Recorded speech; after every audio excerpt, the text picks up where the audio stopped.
એવા ચિરાગભાઈ ઝાલા જ્યારે સ્ટેજ ઉપર બિરાજમાન છે તો આપણે ફરી વખત એમના તાળીઓના ગડગડાટથી સન્માન કરશું. એટલે તમે વિચાર કરો, આટલી લગન કોઈ એવી મુહિમ લઈ નીકળ્યા છે ખરા? જે આયા એ ભાજપ વાળા આયા, કોંગ્રેસ વાળા આયા, આમ આદમી વાળા આયા. બાકી યુવા કોળી એકતા સંગઠન એ એક જ એવી સંગઠન કે જે બિન રાજકીય છે અને એ પોતે એવું મુહિમ લઈ નીકળ્યું છે કે ગુજરાતનો સીએમ તો મારા સમાજનો હોવો જોઈએ. તો આપણે સૌએ એ યુવા કોળી એકતા સંગઠનને સપોર્ટ કરવો જોઈએ ને. વધારે વાત કરતો નથી કારણ કે ઘણું બધું બોલ્યો, અને જો કાંઈ ખોટું લાગ્યું હોય તો તમારો દીકરો છું સમજી અને માફ કરી દેજો. પણ એટલું ચોક્કસથી કહીશ કે સૌથી વધારે વસ્તી આ બેઠો ને એ મારા સમાજની છે. પણ આ સમાજને જો રસ્તે રજણતો ભિખારી કર્યો હોય ને તો આ રાજકીય લોકોએ કર્યો. એટલે હજુ કહું છું, જે રાજકીય લોકો કેટલા ખબર હે?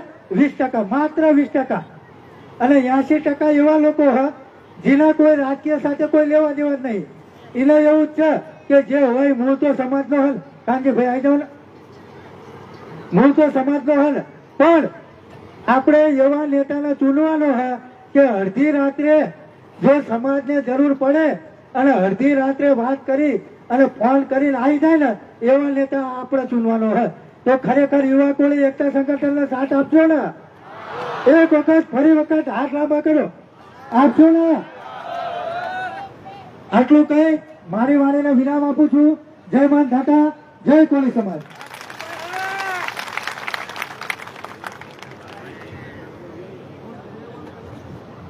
આભાર.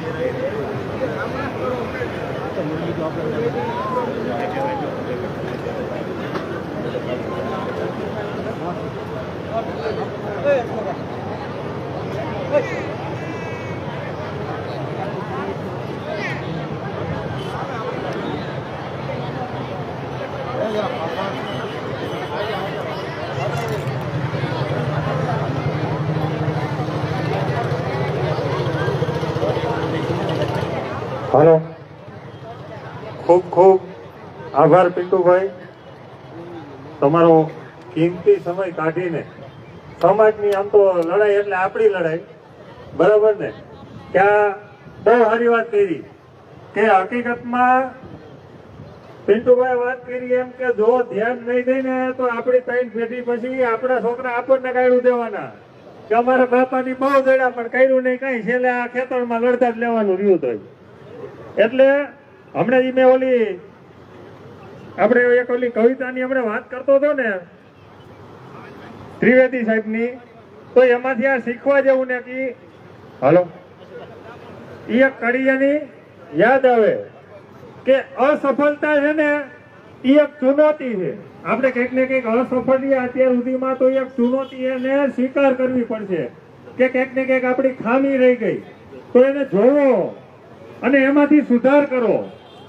અને જ્યાં લગી સફળતા ન મળે ને ત્યાં લગી નિંદર આપણા માટે હરામ છે. એ નથી કહેતા કે ચેન કો ત્યાગો તુમ, અને કાંઈ કર્યા વગર કોઈ દી જય જયકાર નથી થતો. એટલે કે કુછ કિए बिना ऐसे ही जय जयकार नहीं होती, कोशिश करने वालों की कभी हार नहीं होती. હવે આપણી વચ્ચે ઉપસ્થિત ભાઈ શ્રી ચિરાગભાઈ ઝાલા, તેમને હું નમ્ર વિનંતી કરું કે હિમાલયભાઈ બારૈયાને 2 મિનિટ શાબ્દિક શ્રદ્ધાંજલિ આપશે. ભાઈ શ્રી ચિરાગભાઈ ઝાલા આપણા યુવા કોળી સંગઠન એકતા સંગઠનના ગુજરાતના અધ્યક્ષ છે ભાઈ શ્રી ચિરાગભાઈ ઝાલા.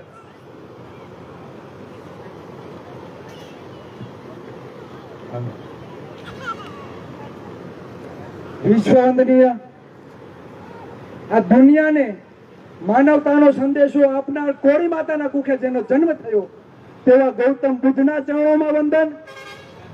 અખંડ ભારતનો શિલ્પી, અખંડ ભારત એટલે અફઘાનિસ્તાન, પાકિસ્તાન, મ્યાનમાર, શ્રીલંકા, બર્મા, નેપાળ.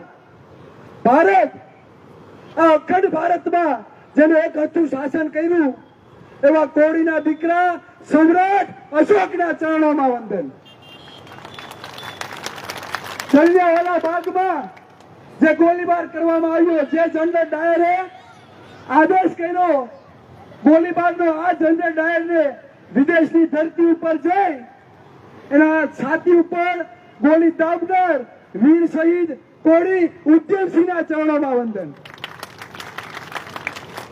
અંગ્રેજોને છઠ્ઠીનું ધાવણિયા દેરાવનાર કોળી સમાજની વિરાગના ઝલકારીબાઈ કોળીના ચરણોમાં વંદન.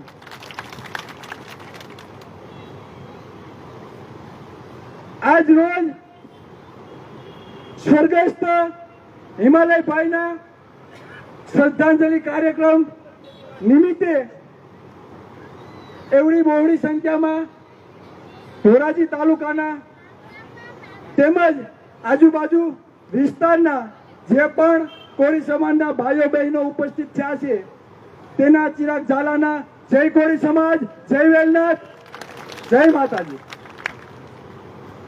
કોઈ પણ સમસ્યા હોય એનું કોઈ કારણ હોય છે. કોઈ પણ સમસ્યા ઉદ્ભવે ને એનું કાંઈક ને કાંઈક કારણ હોય. તમને એપેન્ડિક્સ કે પથરી થઈ હોય તો ઓય બાપા એમ બરાડા પાડે રાખો તો પથરી મટવાની છે ખરી?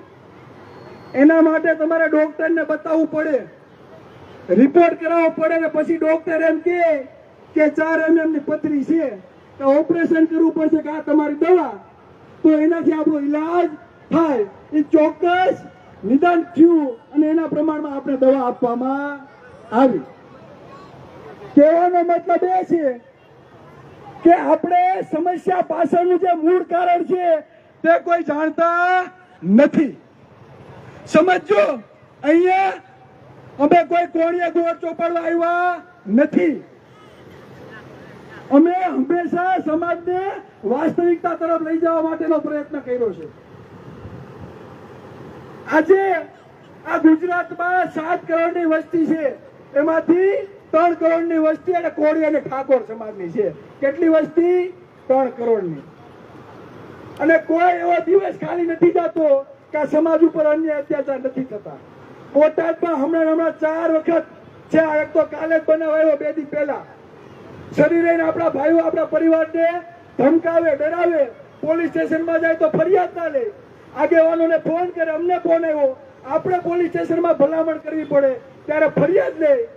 અને અસામાજિક તત્વોની તાકાત કેવી! જામીન થાય એટલે તરત ઘરે આવી પાસે ધમકી આપે કે વિડીયો કોને ઉતાર્યો, પતાવી દેવાના છે. કારણ રાતે 12 વાગે પરિવાર અમારી પાસે આવ્યા, અમને એવું કીધું કે ચિરાગભાઈ અત્યારે અમારી ઘરે જઈને ધમકી આપી રાતે 12 વાગે. મેં રાતે 12 વાગે પીઆઈ ને ફોન કરીને એવું કીધું કે આ હકીકત છે, પછી પાછી PCR મોકલી. કહેવાનો મતલબ એ છે કે આપણી જે ક્લાસ 1 અને 2 ની જે નોકરીઓ ખવાય છે તમને સપને પણ ખ્યાલ નથી. સમૂહ લગ્ન થાય, ઇનામ વિતરણના કાર્યક્રમો થાય, સ્નેહ મિલનો થાય, બાળકોને પ્રોત્સાહન કરવામાં આવે છે, પણ બાળકોની સરકારી નોકરી જે ક્લાસ 1, 2, ક્લાસ 3, 4 ભૂલી જાઓ. તલાટી, કોન્સ્ટેબલ, પટ્ટાવાળાની નોકરી તો જવા દો. જે ક્લાસ વર્ગ અને 2 ની જે નોકરીઓ છે એ પણ તમારી ખુલ્લેઆમ ખવાઈ રહી છે, પણ તમારી દ્રષ્ટિ ત્યાં જાતી નથી. પછી આપણે એવું કે આપણો કોઈ પીઆઈ નહીં, આપણો કોઈ મામલતદાર નહીં, આપણો કોઈ એસપી નહીં, આપણો કોઈ ડીવાયએસપી નહીં, આપણો કોઈ એસીપી નહીં, આપણો કોઈ કલેક્ટર નહીં. ક્યાંથી જોવા મળે?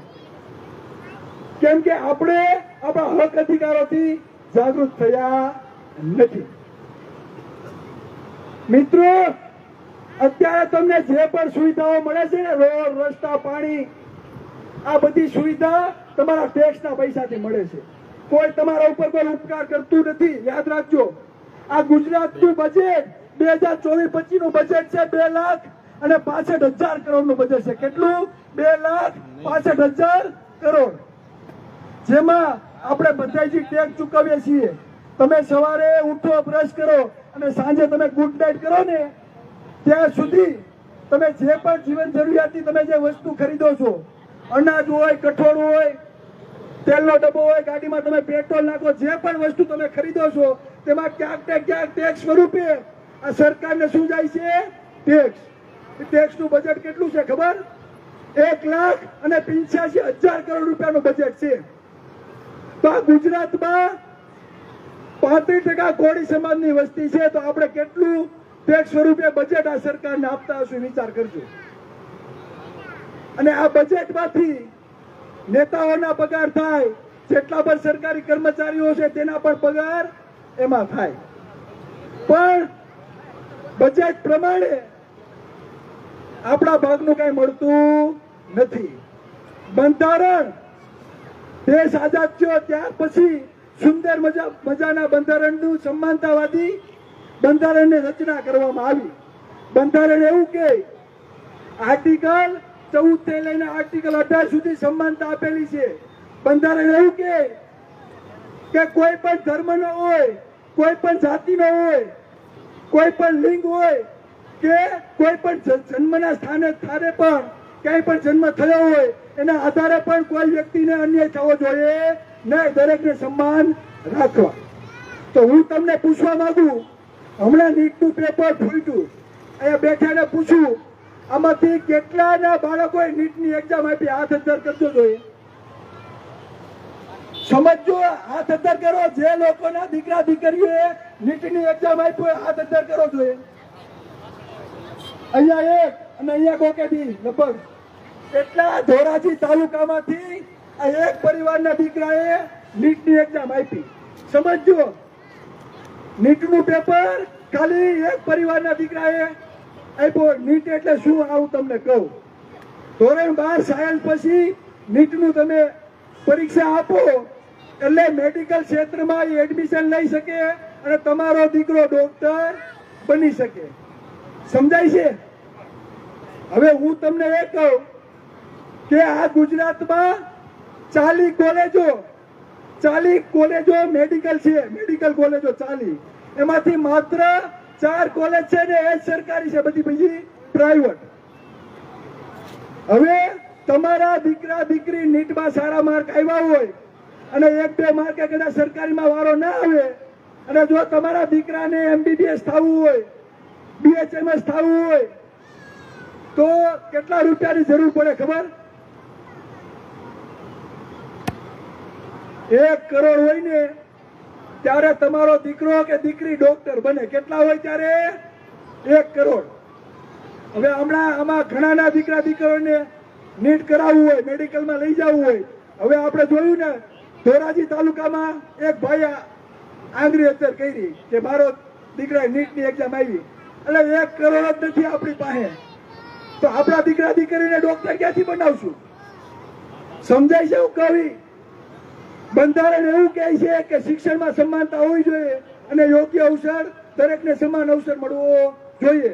તો આ કોળીને અને કોળી પરિવારના જે પણ મા બાપ છે એ મહેનત મજૂરી કરી 250-300 રૂપિયે મજૂરી કામ કરવા જાય, કોઈના ભાગ્યા રાખે, કોઈ કંપનીમાં કામ કરવા જાય, તો એના બાળ બચ્ચાઓ ડોક્ટર બની શકશે ખરા?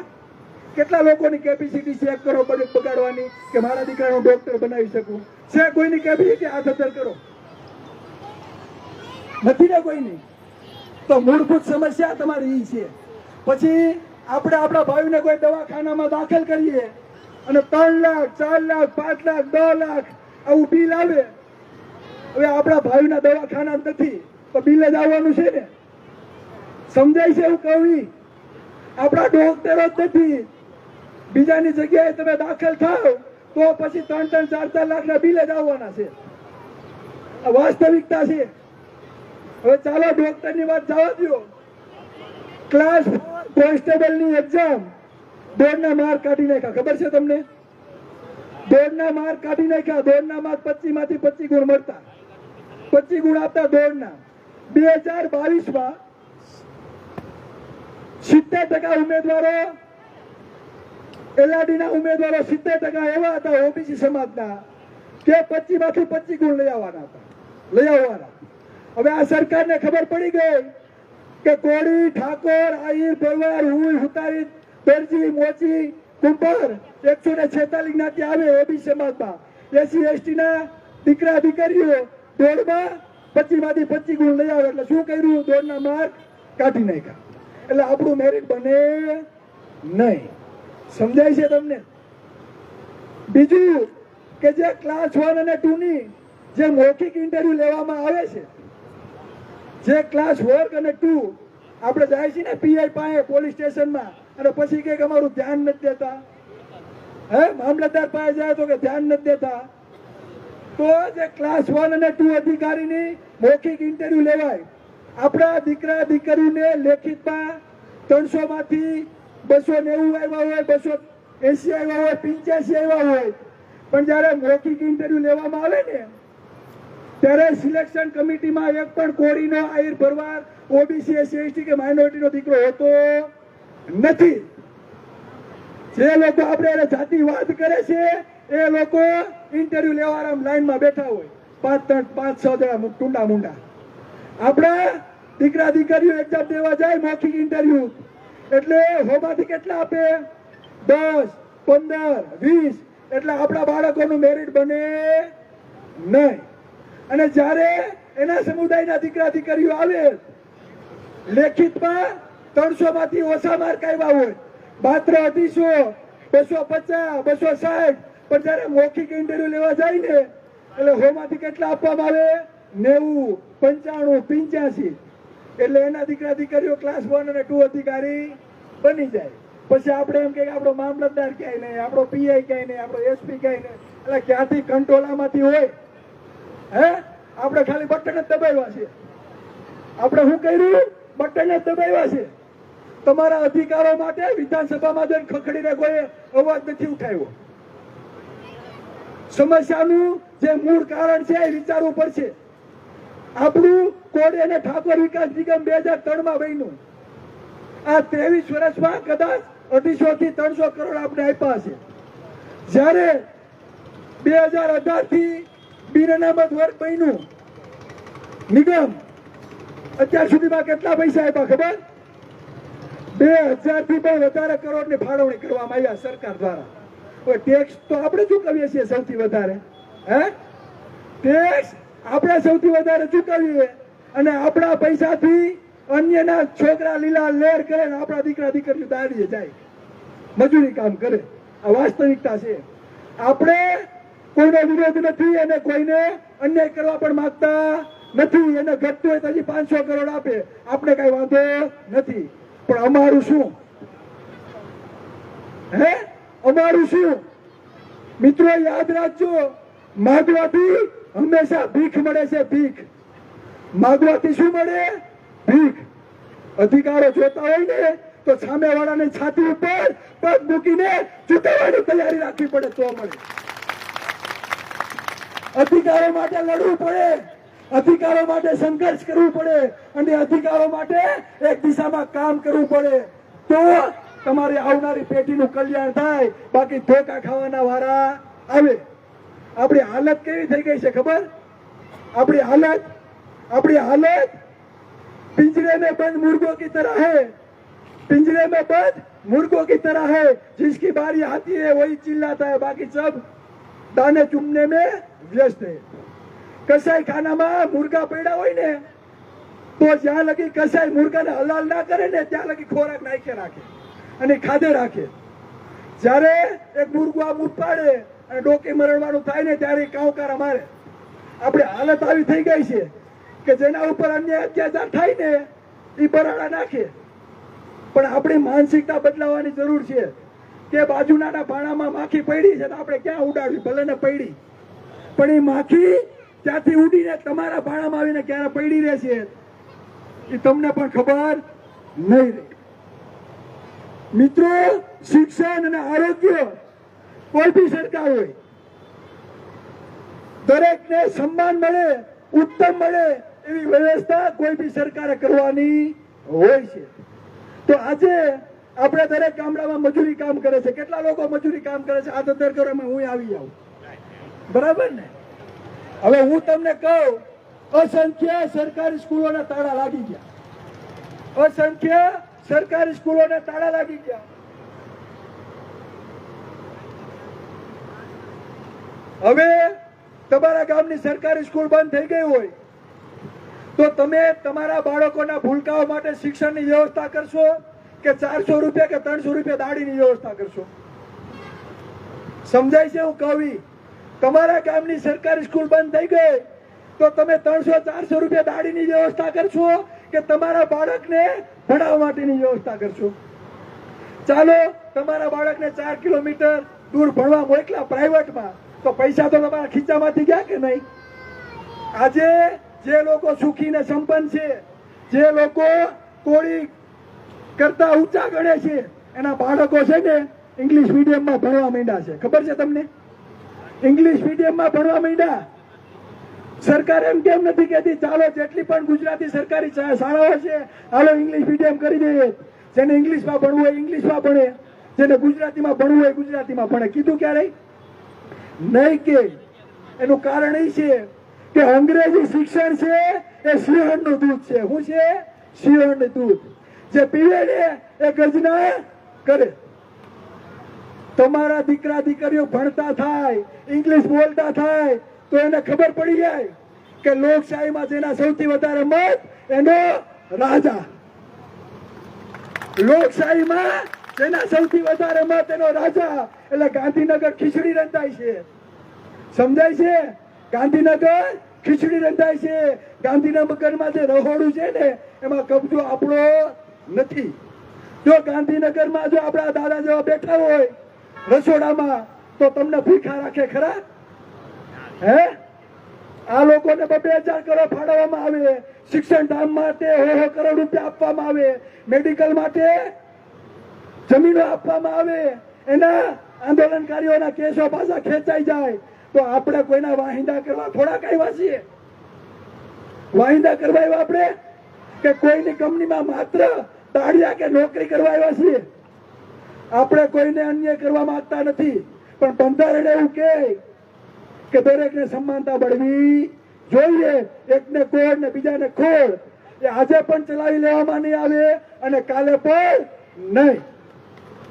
થાય છે કેવું? મારા બેટા ગાંધીનગર બે ને 50,000 કરોડ પોતાના ચોક્કસ સમુદાય માટે વાપરી નાખે અને આપણો વારો આવે ને એટલે ન્યા દરવાજો બંધ કરી દે. શું કરે?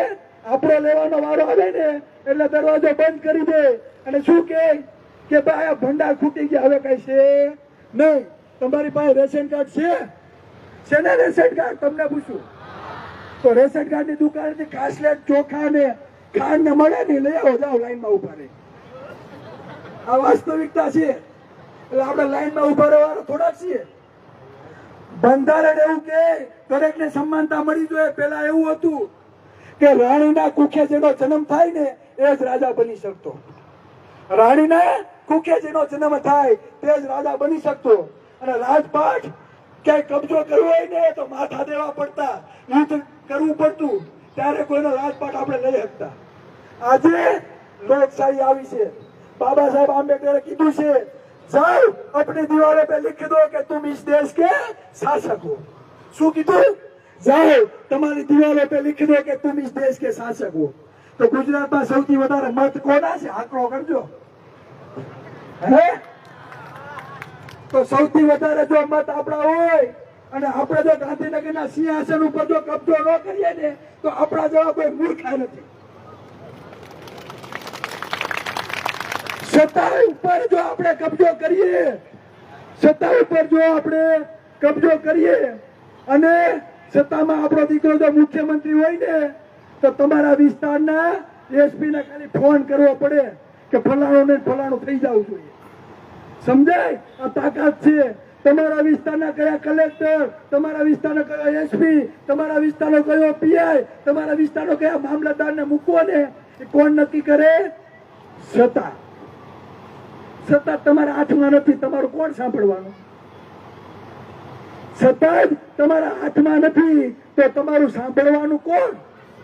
એટલે અમે આખા ગુજરાતમાં નીકળ્યા છીએ અને લોકામાં લખેલું છે શાસક સમાજનું નિર્માણ.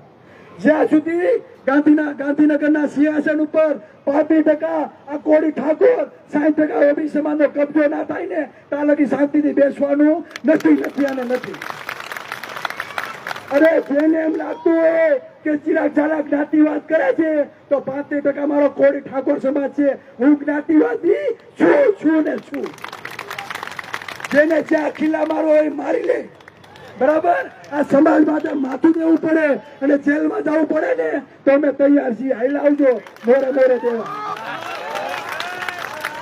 કેમ કે આપણે કોઈને અન્યાય કરવા માંગતા નથી, પણ મારા કોળી સમાજના પરિવારો મહેનત મજૂરી કરી પોતાના બાળકોના શિક્ષણ માટે, પોતાના બાળકોના નોકરી માટે જે મહેનત કરે છે અને એના બાળકોની જયારે નોકરીઓ ખુલ્લે આમ ખવાઈ રહી છે એની વેદના બોલે છે. 90% સમાજને સાંભળજો, 90% સમાજને રાજકીય પક્ષો સાથે કાંઈ લેવા દેવા નથી. મારા જેવા 2-5 આગેવાનો તમને એમ કે તમારે આમાં મત આપવાનો છે એટલે આપણે બધા ક્યાં મત આપી દે. એમાં અમે તમને સાથી ઠોકીને કહીએ છીએ 2027 છે ને દૂર નથી. 2027 દૂર નથી. 90% સમાજ એક બાજુ અવતાર્યો, દુશ્મનોને ઘૂંટણીએ ન પાડી દે તો ગોળીના દીકરા નહીં.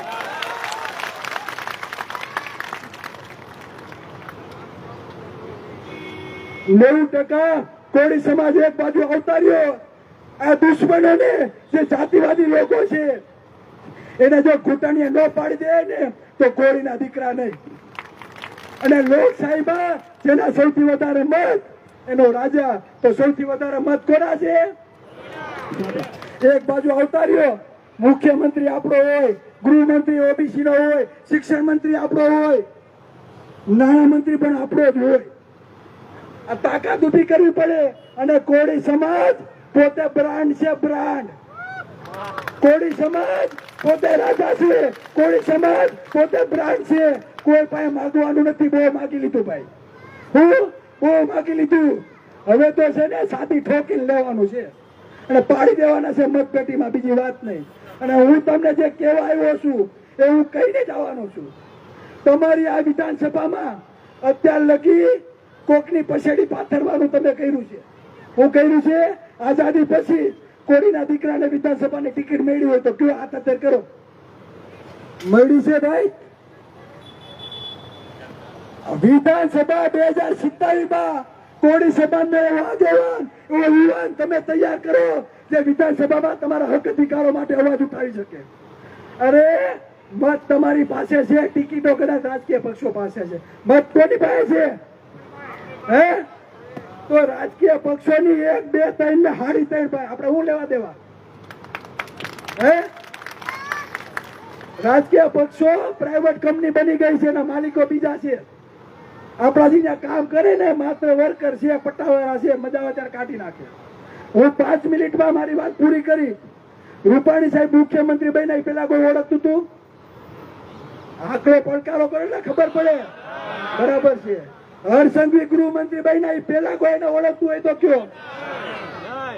અત્યારે ભૂપેન્દ્ર પટેલ મુખ્યમંત્રી છે, એને કોઈ ઓળખતું હોય પેલા તો કયો? CR પાટીલ ભાજપના અધ્યક્ષ બન્યા, એને પેલા કોઈ ઓળખતું હોય તો કયો?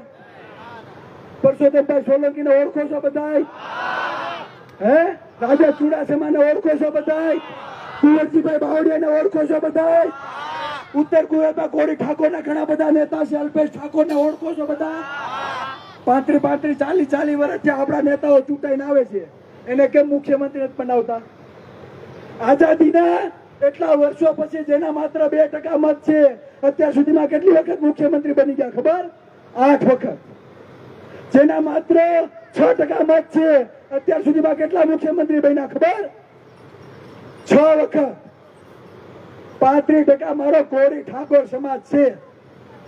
તો હવે તમને ખબર પડવી જોઈએ કે આ રાજકીય પક્ષો કોળી સમાજની નથી. સમજાય છે? આપણું હોય તો બને. અરે આયા તો આપણે જે બનાવ બન્યો તો બગદાણા, એના માટે આપણા આગેવાનો ગાંધીનગર ગયા તો આપણા મતથી ચૂંટાયેલા ગૃહમંત્રી હર્ષભાઈ સંઘવી ભાગીને રાજકોટ વયા ગયા. વિચાર કરો તમે, આપણા મતથી ચૂંટાયેલા. એટલે વાસ્તવિકતા છે, સૌથી વધારે મત આ કોળી ઠાકોર સમાજના છે. જો શિક્ષણ તમને જોતું હોય, શિક્ષણમાં સમાનતા જોતી હોય, નોકરીમાં ભાગીદારી જોતી હોય, તો તમારે કંઈક નવીન કરવું પડશે. એના વગર હાલશે નહીં. અમે ગામે ગામ અઠવાડિયાની એક કોળી સભા ચાલુ કરવા જઈ રહ્યા છીએ. અઠવાડિયાનો એક કોળી સભા દરેક ગામમાં ચાલુ કરવા જઈ રહ્યા છીએ. અને આ કોળી સમાજ ને આ કોળી સભામાં આપણા યુવાનોને એવા તૈયાર કરવાના છે કે પોતાનું કામ કોલો ઊંચો રાખીને વટથી કરતા થવા જોઈએ. તો આ કોળી સભામાં બધા જોડાવા માટે તૈયાર સૌ? અને 2047માં આપણે કંઈક નવીન કરીએ, સત્તા ઉપર જો કબજો કરવા જઈએ અને અલગથી 15 થી 20 સીટ આપણે લઈ આવવાનો પ્રયત્ન કરીએ તો બધા સાથ સહકાર આપશો? આ વિશ્વાસ સાથે આવ્યા છો, દગો ન આપતા ભાઈ. હોકારો આપો છો, દગો ન આપતા. બાકી એક વખત સત્તા ઉપર કબજો કરો, તમારે માયકા વગર બધું મળી જશે. આ વિશ્વાસથી કહું છું. સત્તાની તાકાત કઈક અલગ છે. અને બહુ આપણો ઇતિહાસ રહ્યો છે. આપણે માનધાતાના વંશજો છે, પૃથ્વીપતિ છીએ. હે, પૃથ્વીના રાજા માનધાતા આપણે કહેવાય છે. તો ગુજરાત ઉપર કબજો ન કરી શકીએ? કરી શકીએ કે ના કરી શકીએ? સૌથી વધારે મત આપણા છે. સૌરાષ્ટ્રની 40 સીટો એવી છે, જેમાં 63 સીટો એવી છે કોળી સમાજ એકતરફી મતદાન કરે ને તો એ સીટો નીકળે. 10 સીટો એવી છે કે બીજા નંબરનું વોટિંગ છે, ત્રીજા નંબરનું વોટિંગ છે. આઝાદી પછી કોઈ દી આપણે ટિકિટ નથી આપી કોઈ બી પક્ષે. આપણે આપણાને નુકસાન ન પહોંચાડીએ અને બીજી સીટો કવર કરીએ ને તો આપણા ટેકા વગર કોઈની સરકાર બને નહીં. તો આ લક્ષ્ય સાથે અમે નીકળ્યા છીએ અને આ લક્ષ્યમાં સૌ સાથે મળી અમને સહકાર આપો. અમે કોઈના વિરોધી નથી. અમારા સમાજના જે પણ રાજકીય નેતાઓ છે એના પણ અમે વિરોધી નથી. અમારા ભાઈ છે. અમારા વિરોધી કોણ છે? જે લોકો સત્તામાં બેઠા છે, જાતિ વાત કરી અને તમારી જે નોકરીઓ ખાઈ રહ્યા છે, એ આપણા દુશ્મનો છે, આપણા ભાઈઓ નહીં. એટલે લક્ષ્ય શાસક સમાજના નિર્માણ સાથે અમે ગામે ગામ, તાલુકે તાલુકે મુહિમ ચલાવી રહ્યા છે. તો યુવા કોળી એકતા સંગઠનમાં જોડાવા માટે તૈયાર છો બધાય? આભાર. જય સંવિધાન, જય વલ્લભ.